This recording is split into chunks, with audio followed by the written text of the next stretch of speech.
So, let's talk about the Rise of Skywalker. Now, I saw the movie yesterday, so I've had a little bit of time just to collect my thoughts. I have only seen it the once, so these will be my thoughts on the movie and just discussing what I thought was good, bad, and how it fits into the Star Wars universe as a whole. Also, this will be a heavy spoiler review, so if you haven't seen the movie, go and see it and then come back, because then I feel like you'll get a lot more out of what I will say and it won't be spoiled. Duh. So, let's talk Star Wars Episode 9, The Rise of Skywalker.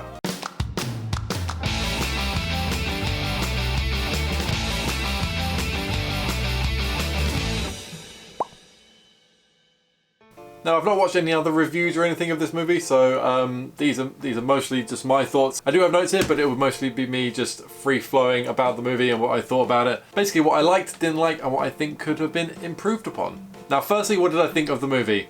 I thought it was great. I thought it was a great movie. As it sits by itself as a movie, it was very entertaining. It was about 2 hours, 20 minutes, I think.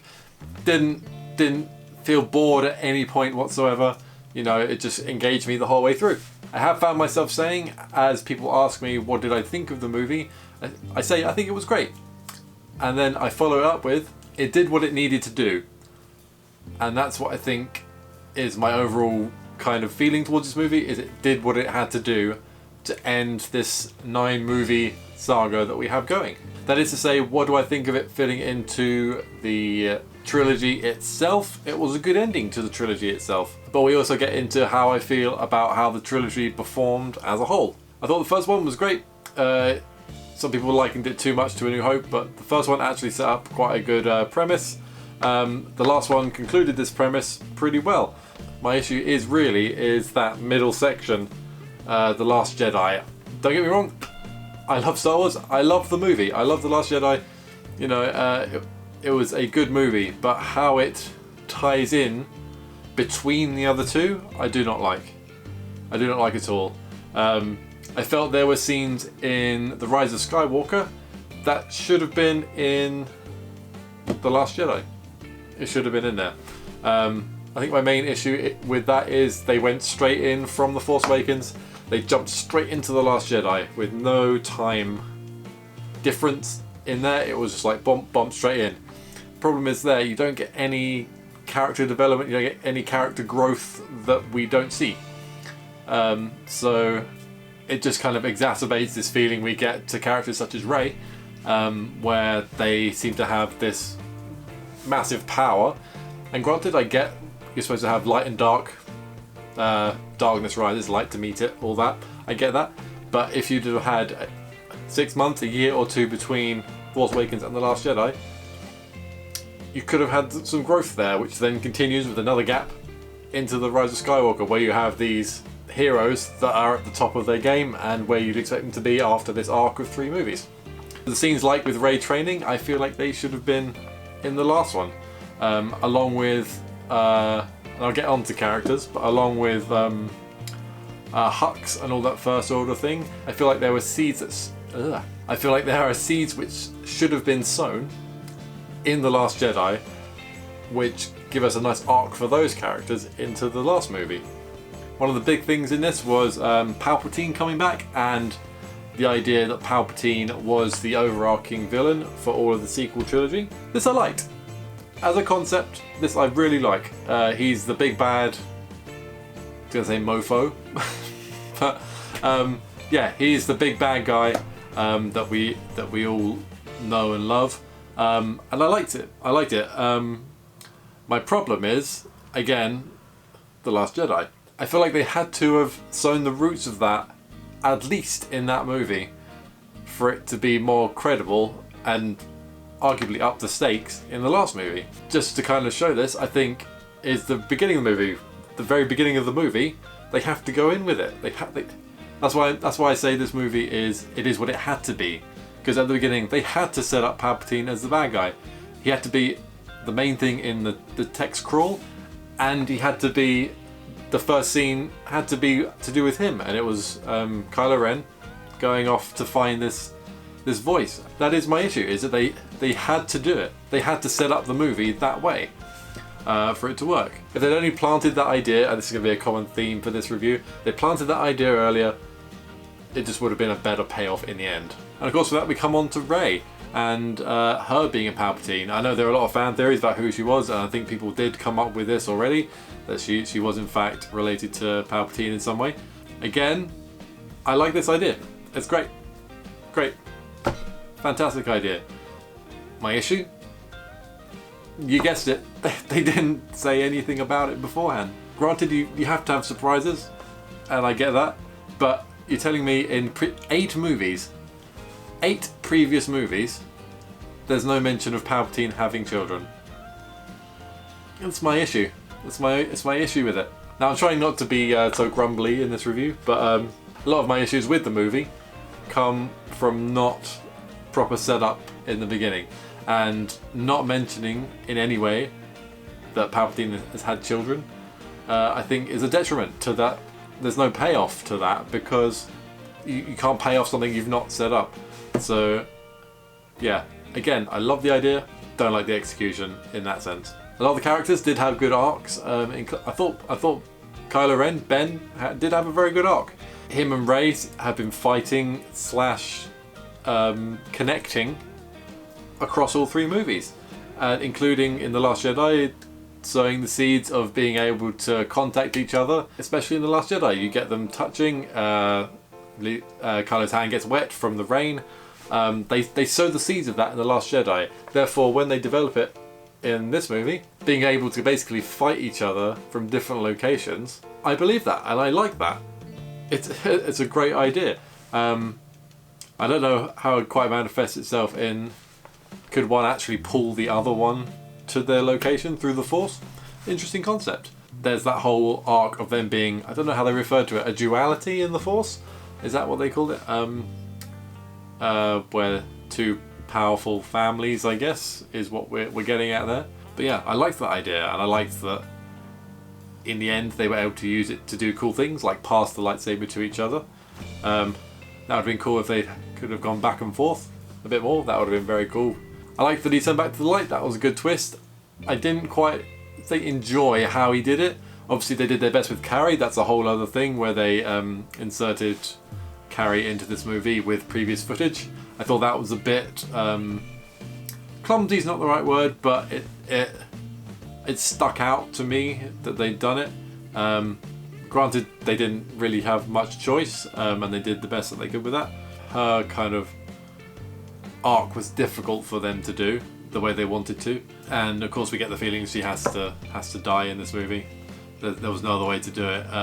As for that, and only that, really pulling Kylo back to the light, I don't know. I guess Rey could have had something to do with it in healing him, and that's what makes him kind of come back. But Han Solo back, that was great. I had no idea Harrison Ford was going to be in it, and it was a lovely surprise to see him come back and basically do the same scene that they did on the bridge in The Force Awakens. That was really lovely, and that was worth him turning, to be honest. That's a brilliant throwback and a very kind of heartwarming moment of the father and sons. The whole saga is about fathers, sons, mothers, daughters, family, and that was a really lovely moment they had together. They brought back the Knights of Ren too. This was good because there was always this thing. Who are they? What the hell are they? Kylo Ren, the leader of the Knights of Ren. Who are they? They kind of address it in this movie, but again, I feel like they should have been in the last movie. It should have been the last movie they were in, just to build on something and add a bit more. And then obviously him turning against them at the end and having to fight them at the end. The payoff for that is way better. And of course, together they fight at the end and meet up to face Palpatine together. This was great. It felt a bit confusing even for me, where Palpatine just kind of knows. He's like, oh, a duality in the Force, if that's what it was, I forget. Two enough to resurrect one. It's like, okay. I get he knows stuff, but again, it seems a bit convenient. That's all I'm saying. But I did enjoy him regaining his power. He was he had those blind eyes for a lot of it, the white eyes. He sucks some life from them and then regains his sort of power and the yellow eyes, which was really cool. I felt like Ben was really underused in the end. He's kind of just pushed off the cliff, and that's it. That's kind of like, oh, so Rey's gonna be just the one. Never mind this duality stuff. It's just Rey, is it? They kind of play up that he is all of the Sith, all of the bad guys, and then obviously the revelation, oh, she is all of the Jedi too. Yeah, that was nice. I enjoyed all the throwback voices there. We'll get onto more throwbacks later, but in that moment you have all the Jedi from the past, and I looked in the credits because I was trying to hear more voices there. I didn't get them all, but I looked a little bit in the credits as I saw it, and you had Liam Neeson, Ewan McGregor. I'm pretty sure you had Freddie Prinze Jr. as well as Kanan in there, Yoda, and some other Jedi. It'd be cool to listen to that and pick out the different ones. Actually, I like that as a big throwback and tying a bow on the Jedi kind of business. I was wondering where Luke was going to appear again, because actually, honestly, I expected him to be the one to speak to Ben when Ben turned, and Luke to be there. But no, they did his dad, which is good. But then obviously Luke turns up a bit later, just after that, to Rey, to guide Rey, which was lovely. There are a ton of throwbacks in the movie, including ships, planets, objects. All this, we had Bespin and the Ewoks on Endor. We had, I'm sure that was the Tantive 4 that flies out initially to help the Resistance fight at the end. There was a lot of stuff thrown in right at the end, including Wedge, I believe, which was lovely. The Ghost was also in there. The Ghost was flying in the fleet. Again, that's been there since Rogue One. They threw that in. And as you can see, the Ghost is still around in this time too. Luke's X-Wing, again, that was a good payoff. That was a good payoff because we saw it in the water in The Last Jedi. It was there. We know it's there. Of course, Luke raises it to the classic John Williams score, which he couldn't do in Empire, which I thought was a lovely throwback too. Those moments actually are heartwarming.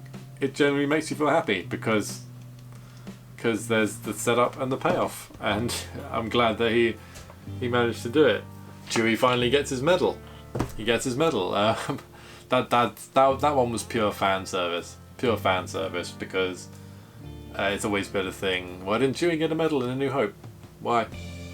The others did. Why? But yeah, I'm glad they did it. But that was pure fan service.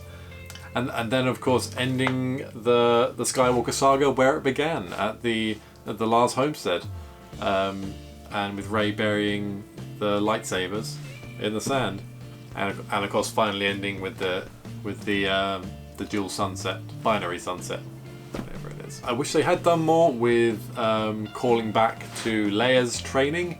They do one flashback to show where Leia was trained as a Jedi, which is a fascinating storyline. But again, this is the first we've heard of it, so it becomes less important because this whole review seems to be about setups and payoffs, and there's no payoff there because they've not mentioned it before, which is a lot of the issues I'm having with this movie. There were also scenes that I feel like could have been better, or characters even. Hux, for example, was incredibly underused.